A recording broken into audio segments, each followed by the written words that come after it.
Okay, so when did you first start noticing Eliza? And I know some people in the chat are gonna be like, we're sick of hearing about Eliza, but I think it's very interesting to hear from Carmen because she's actually worked closely with sex trafficking victims and worked in a real safe house, whereas Eliza just tweeted that she opened a safe house and then nothing ever happened. Okay, so I'm going to treat this as if Eliza was my daughter, because I'm hard on my children because I believe in them and I believe in the God within them. And so there's nothing I wouldn't say right now that I wouldn't say to Eliza. And also to remember that honesty is like a kiss on the lips. It's a very intimate thing. Mhm. And that Wow. means you have to love someone in order to be honest. And I've gotten to where I love everyone. And so I used to not share things like this because I didn't want to gossip. But now I think, and I know so many people were very upset about the free speech aspect of it.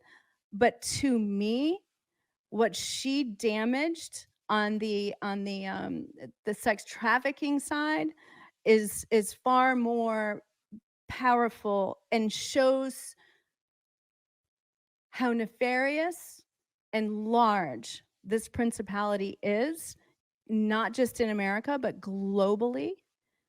And we don't know what she's how they press on her. We don't know, we have no idea if she's still in, if she's out, if we literally don't know. And let me tell you, it is such a messy world. There's so much MK Ultra. There's so many people who have been fractured and fractured and fractured and programmed for such a time as now that you almost can't tell.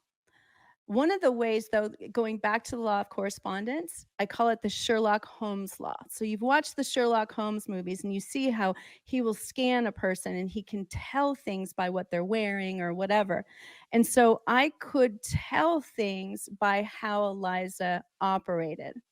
So 2 years ago, a year and a half ago, I couldn't tell you exactly. I wish I could contact her and say, hey, can you look up what made you block me? But she Hmm. blocked me really early on before she was ever on Hotep Jesus the first time. And she blocked me because, and in my recall of it, and I'm not sure because I do so many tweets, she wrote something about victims and she glorified it in a way. And so I knew that she did the work she did. I knew the mistakes that I had made in the prison thing and how I had tried to play God and how it backfired. And all I was doing was sharing with her, hey, sometimes if you pity people, you keep them in their victim status. It's And like the whole Democratic Party. and she blocked me for it. Wow. Yes, so that's how You I had knew. her number. I Yeah. knew I knew really, really early that, and here's the thing is, I don't know the whole story, but because of the law of correspondence, I know that I triggered her. So if she's triggered, that means it's in her field. And Byron Katie taught me the bitch and the banana. And so if I said, "Hey, Chrissy, you're a bitch," there's a piece of you that goes, "Yeah, sometimes I am." And then if I called you a banana, you'd be like, "What are you talking about?" And so the reason we get triggered is because it's in our field. Uh, and by in our field, do you mean it's an insecurity, it's a fear that you are a bitch, or it's like you've been told you're a bitch? Like, how does a thing become in your field, and does it necessarily have to be, like, true to you? So to me, I look at the toroidal field, it's like a big donut around us, right? We have we're electromagnetic fields. And so we're so much bigger. So like you walk into a room, two people have been fighting, you feel it. You know that that happened. Well, how do you do that? Well, it's because you're in tune with their field. And so what happens is as we live our lives, we get all these positive and negative things, hopefully more positive. But when we have a negative one, it's kind of like a portal, and Mhm. it that law of momentum is at work and it keeps getting bigger and bigger and bigger. And so let's say just the word bitch, right? Somebody calls me a bitch, but I have become an elder now. And as of October 2015, I go, well, why do you think I'm a bitch? Like, let's talk about it. Cause I don't want you to think I'm a bitch, but I'm not activated. Right, and activated, that's like you're triggered, So you're, so I like, took I upset took about it. I took that at one point in time it would have pissed me off, so that would be a negative in my field, but now it's positive because I've healed it. And so it's no longer leaking out of me, and I don't trigger, I just ask questions. It's kind of like the way that you got, I mean, you really did have to grieve the loss of, what the heck, like you're, it's like you're a piece of coral being pulled off of the reef. All you did was say, hey, what's going on, and then you got blocked, right? Yeah. And Yeah. so And then there's this I denial that you yeah. go through. Yeah, it's crazy. And so when you're going through something like that, um, it's it's kind of shocking that someone would do that. But see, that's because she has to be in the reality she's in, or she feels annihilated. Ooh, okay. Yeah. Like, and blocking me or you or even another friend or whatever ally, someone who's platformed her, it's like Yes. it's either you go or I have to go through this very uncomfortable paradigm shift where I reassess my entire identity. Exactly.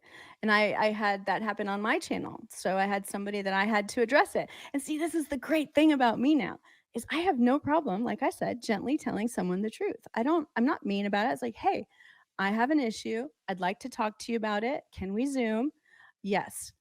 We schedule it. They cancel the day before. Why?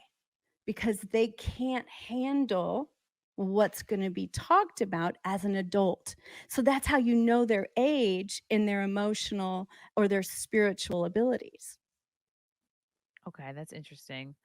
So Eliza blocking you, that was your first kind of introduction to her, or the first kind of red flag That in was the addition to first one. And then the second one was, I did, of course, like I love Hotep Jesus. I think he's so fun. he's amazing. He's a And bright light. Yeah. he's so smart, and I love his insights. I love his take on stuff. I love how he's contrarian sometimes, and he and I don't agree on everything, but I still love that he thought through it, and that he holds and stands in it. And so I, of course, watched the show, and there was a part of the show where, and it's funny because it's not the part that everybody's showing. There was a part of the show where she was saying thank you to you and the hoteps, and you guys have just built me up, and all that. And a hotep just very kindly was like, oh, thank you. And she's like, yeah, but I'm a bright light, I would have made it anyway. And I was just like, Whoa! So she only complimented to get compliments in return, and when she it didn't was get it, she was upset. I was just like, I'm not kidding. If I was in an interview with somebody and they did that, I think I would just be stunned. Like I wouldn't know what to do. You Because felt like her a relationship with her is extremely conditional. It's well, not and just that's a codependent trait. Yeah. So somebody that has to have everything on the outer, they're not whole on the inside. And so anyone could say anything to me. The thing that I block people for is, if they're cussing at me or rude, or they just go, this, you interrupt people when interview people, you're rude. So I just get rid of them. Like, if you can't be nice and say, hey, I love watching your show, but you interrupt a lot, that's different. And I will leave it there. But if it's just mean and that's it, I don't wanna have anything to do with that. I've gotten shit for interrupting people in the past. I'm just like, I always tell just about everybody, like on any show, like, feel free, like, we will interrupt each other because sometimes you just get a thought and sometimes you'll lose it if you don't get it Well, in that there and sooner. two, as this person that's running the show, where those like, for instance, I've worked with so many people who are survivors. They're like, "Don't let me talk about this," and then they'll start in on it, and I'll be like, I'll cut them off. Nobody knows why I cut them off, but I cut them off because they asked me to. Or I've got other people that they're like, "Oh, I'll just run on and on, so please interrupt me." That was interesting what you said earlier. You were like, you're a person will be so dependent on the victim status that if they're not seeing that reflected in others, like they will block them or they will create some other things to make it so. Like they'll create a situation that like keeps that story going. Yes, Just they're seems like a creating lot of hard work. illusions that it is exhausting. I don't know how they do it. I don't know how, and that's the same with narcissists. Narcissists have to uphold the reality, and not only that, they spend all their time making sure everyone in the family upholds their reality, and I can't even imagine how exhausting that would be. I would much prefer to be a codependent, and a codependent. you can 100% heal. Whereas a narcissist, you've got like something like a 1% chance of healing yourself. And so be thankful you're a codependent and go get something done about it. How does somebody know if they're codependent? They're like, is it more just like, okay, people pleaser, like other people's emotions, like can make or break your day? There you go. Okay. Yeah. It's definitely you ride their roller coaster. But also, you have a very difficult time being alone. And even if you are alone, you've got your phone, you've got the TV, you've got music, you've got something. You can't just sit quiet. And when somebody spends 20 minutes in silence, that's when they begin to hit the genius levels of the brain activity. Really? Because when I have 20, sometimes I will be like alone. I'll like have a night or a few hours to myself. Um, I'll be like, "Wow, I was just so unproductive." Like, I'll literally spend, like, sometimes an hour, not necessarily just looking at the wall, but, like, I'll every once in a while, I'll have a night where, like, no phone, no music, no listening to podcasts, like, I will be in silence, and maybe I'll just start folding clothes or, like, tidying up, and then I'll just sort of, like, sit and, like, stare into space, like, I don't know, it's weird. It's like I'm just, like, You need a taking break. taking a rest from everything, and then I'm like, "Wow, I just wasted several hours," but you're telling me that's a genius activity. It's Well, comforting. and to be honest, a lot of times, like in meditation, that's when supernatural downloads happen. And you're doing nothing, you're sitting there, and maybe you've got a verse in your head from the Bible, or whatever it is that you like doing when you meditate, and you have profound information just kind of settling in. Some people, they need a little bit more sensory deprivation, so like they Mhm. feel it more like if they're in a car driving, or they'll feel it more if they're in a shower, where they'll get those genius moments. And so you just might be that person. When do you think of all your good jokes? Oh god, it's such a nonlinear process, like, I'll pieces of jokes will occur to me, or, like, something will make me laugh, and I'll be like, "Why did that make me laugh?" Like, what is the nugget of truth about human beings that's under that I can keep talking about, like, and then you can, like, develop a bit or a theme. Um, and then sometimes it's usually and letting yourself not be stifled by, "Oh, this sounds kinda sexist," or, "Oh, this sounds kinda racist," because it's like, that's I don't know how you bullshit. do it. Everybody laughs at sexist, racist jokes, like, I don't care who you are, like, society may have gotten woker, more woke and politically correct, like, the stuff that human beings laugh at has not changed at all. Like, you can pretend, but Yeah. that you can't, like, you can't that's what's, like, great about laughter is, like, you can't if you're truly, like, comfortable, you can't stifle it, and you can't really help what you laugh at. Just like what you can't, like, laugh what you're kind of disgusted at, so sometimes in comedy, it's like you wanna get some reaction, whether it's, like, shock, Like, disgust, or "Ah." laugh. Like, yeah, you want some sound to come out. Yeah. Um, okay, that's so interesting. So, I don't know how much you've been keeping track of Eliza. She hasn't tweeted in Oh, a no, I few didn't know that. days. She hasn't tweeted in a few I think days. that's smart. I think that she shouldn't. It was backfiring. I literally even posted on Twitter that she she need to look at that. First of all, if I were her, I wouldn't have called back Candace Owens. I think that was smart. I also think she needs to stop allowing herself to be the feather in the arrows that are killing her. Mm. She's the one that keeps giving the material to people. Do you think she's so deeply delusional that she truly doesn't understand, why she's getting so much negative feedback? Do you think, like, that would explain all the tweets and all, like, the seemingly out of touch things she's been saying all along? It's like, does she not act is she so out of touch with, like, the perception she's giving other people? So this is just my opinion, and I'm nobody. Um, but I do think that clarity in this world, uh, and I mean the trafficking world, is so important. I do not believe anyone like her should be a figurehead for this.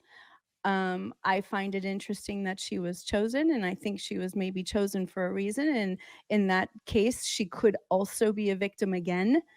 Mm. Um, to prop somebody up who isn't capable, and they're not capable because they're not healed, And anyone that understands that, the only grace that I would give the people that gave her the spot is that we are evolving as humans and we have to make mistakes to understand. And so I think the charity world is one of the dirtier places. It's one of the places that I think a lot of money is laundered. I think it's a place where a lot of evil is done in the name of good. It's a great place for the wolf to hide in sheep's clothing.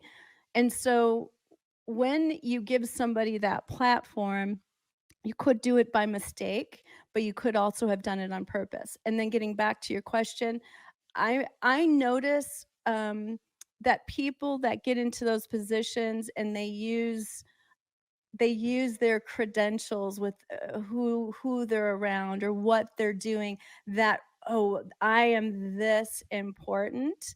It's a sociopathic pattern. So a sociopath always gives you their hierarchy, their credentials, Princeton, whatever, so that they're putting you down, so that they're looking down at you immediately. So in this case, let's say it was Elon Musk. I am, Elon knows my whole story.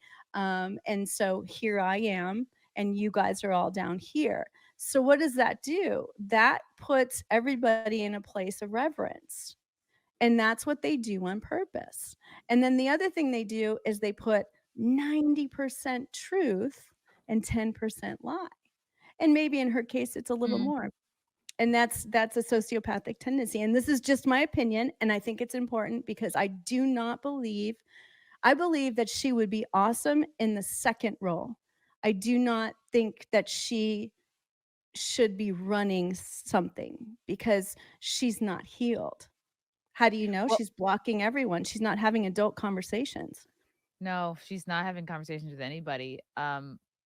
What do you mean by that second role? What do you think she could be good So at? like, like a charity has, the lead, like my friend who So was not the not face, ever not the trafficked in her life. mhm.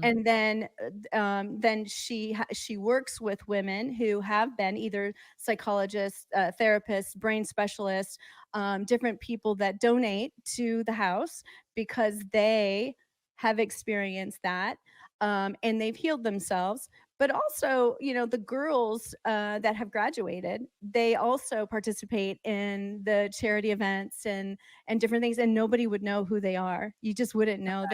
They're gracious and beautiful, and they've been so polished, and that's part of what she does is she teaches etiquette and how to dress, and it's incredible what she does. Okay, wow. When you say I don't know how she was chosen for this role, meaning like Eliza to be a public, survivor advocate, what do you say to somebody who's like, "What do you mean chosen?" Like, I thought she's just somebody because on the surface it looks like, okay, she does display those sociopathic tendencies. She is somebody who loves to social climb, loves to be seen at events, loves to name drop, loves to like just be part of that like upper tier of whatever group she's in. You can see that by her all her different personalities and names. She was always striving for like that utmost tier. What makes you say she might have been chosen and like what does that look like? So here's the thing.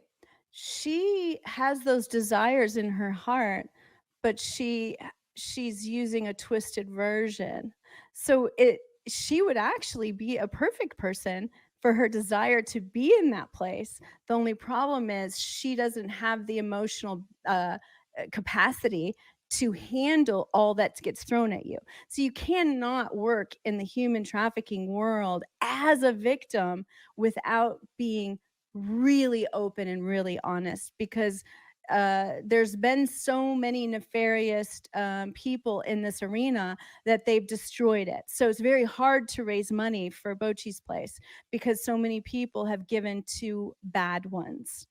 And it's in the news all the time. This house, there's a place in Austin, Texas that I think it was like about a year ago that they found out these girls were being re-trafficked, Wow. and Do you people are paying for this to happen, right? remember the name of the I house? don't, but I'll find out for you. It's outside of I think it was northeast of Okay. Austin a little bit. But what we could definitely find out, and I can get you the articles. It's but it's very common. It's a very dark. It's there's a lot of satanic ritual involved in some of this stuff, and you're dealing with people who are vulnerable and lonely and don't have anyone, and they get sucked in, and it starts out with little things, and it happens. There's so much witchcraft going on, and they start with little things like nudity or you know, getting comfortable with bizarre things. Then they go into animal sacrifice, and it gets nasty fast, but people do it because they want the demonic gifts. They are literally worshiping mammon. And there's a lot of people willing to give up children also. And so it is a very, very dark and horrible world. But I think you asked a question and I got off base on that Oh, one. oh, like the idea that she was chosen to be in this position, Oh, like yeah. like some So sort of so what I like mean yeah. what I'm yeah, what I meant by that is, I think Elon clearly gave her a platform, and so he had to either be ignorant or aware. There's no other thing, and so if he's ignorant, then, we forgive you. If you're aware, then why did you do that? Yeah. You mentioned MK Ultra earlier, and when I think of that, I think of Hollywood. I think of people who, like there's a theory that Britney Spears was sort of her personality is fractured multiple times. Like I don't even think the version that we see today like is even her. Like I saw there were some photos posted by her husband, I can't remember his name, Ashgardy or something. And like it was like photos from their vacation or something. I'm like, this doesn't even look like the girl like I grew up loving. Like I just who even knows what's happening? Clones.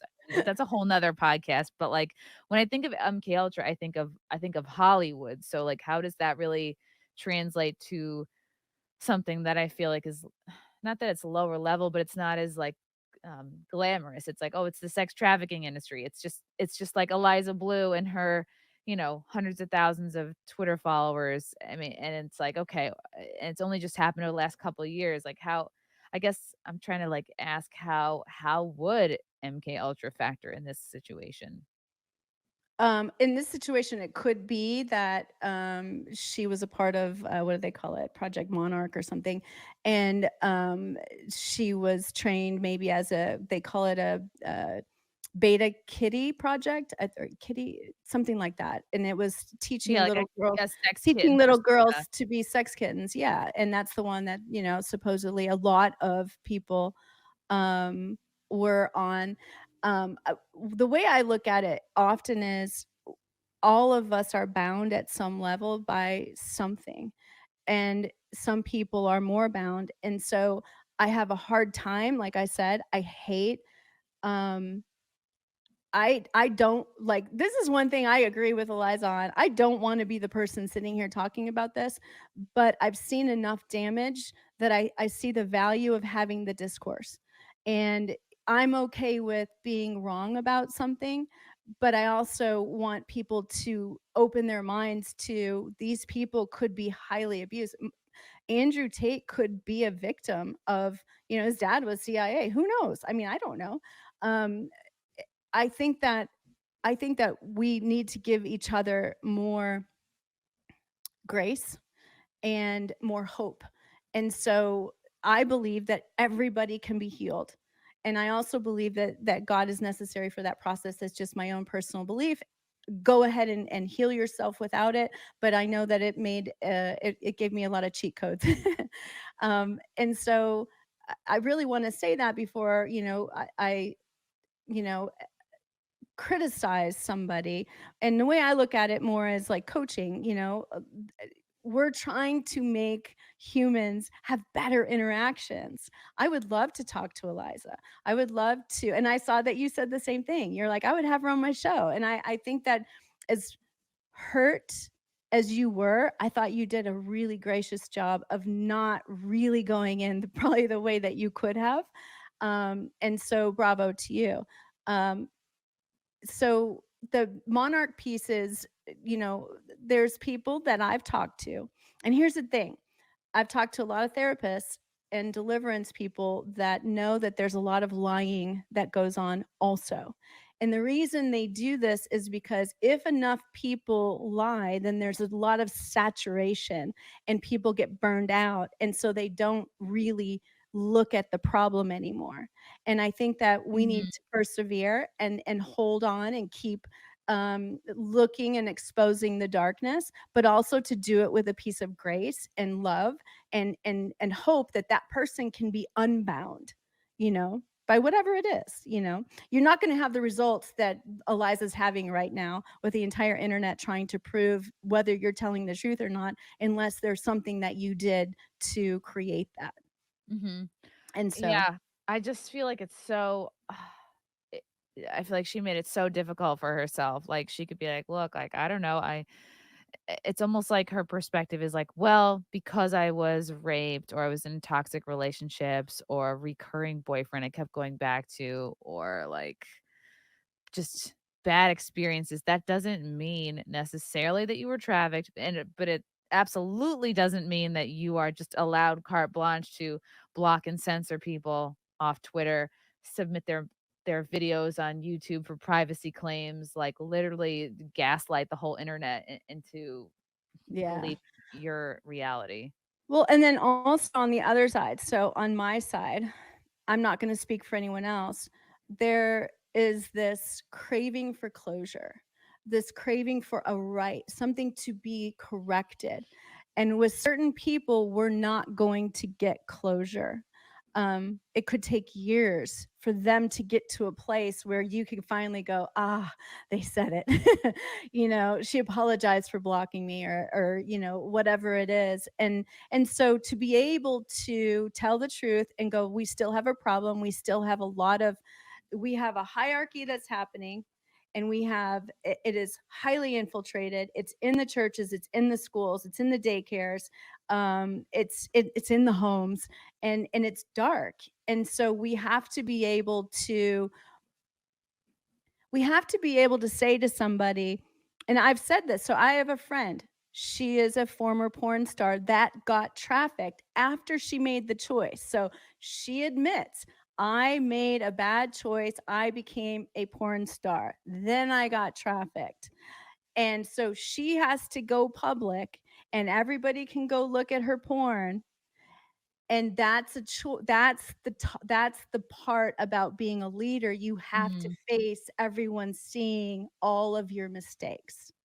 And Right. I think that that's the piece she hasn't come to terms with yet. I actually Yeah. believe, and I was talking about this on my podcast earlier with Jacob Israel, I and he both believe that if she were just to come and tell the truth, that she could resume and to continue to become better. But there's a reason that she's not comfortable with that at this point. Yeah, I just don't understand why she had so many years if she's gonna change her personality. Like, why didn't she use that time to wipe off all her music videos and do Right. her She had best? 6 years. Yeah, yeah, She and it's had like, six how is it years. Brittany Venti's fault? You know, she's the catalyst, sure, but, like, why does she deserve to be censored for it? Just for asking the question, and then, I ask a question, I get blocked. Anybody else, like, I mean, her block list is a mile long at this point, so Yeah, and I was early to that party. yeah. She blocked me early. And so one of the things I would love to share, if it's okay with you, is what a proper apology is. Oh, yeah. Okay. So a proper apology, you come to the people and you say, this is what happened. You tell the story and you tell it to the best of your ability. And then you say, this is where I went wrong. These particular spots are where I went wrong. I recognize those things.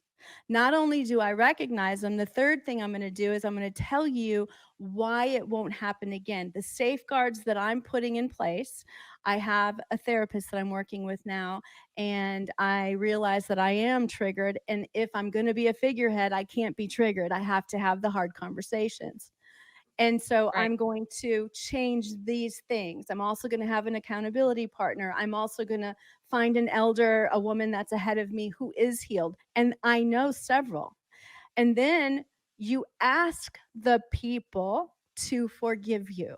A lot of people don't do that. They don't say, will you forgive me?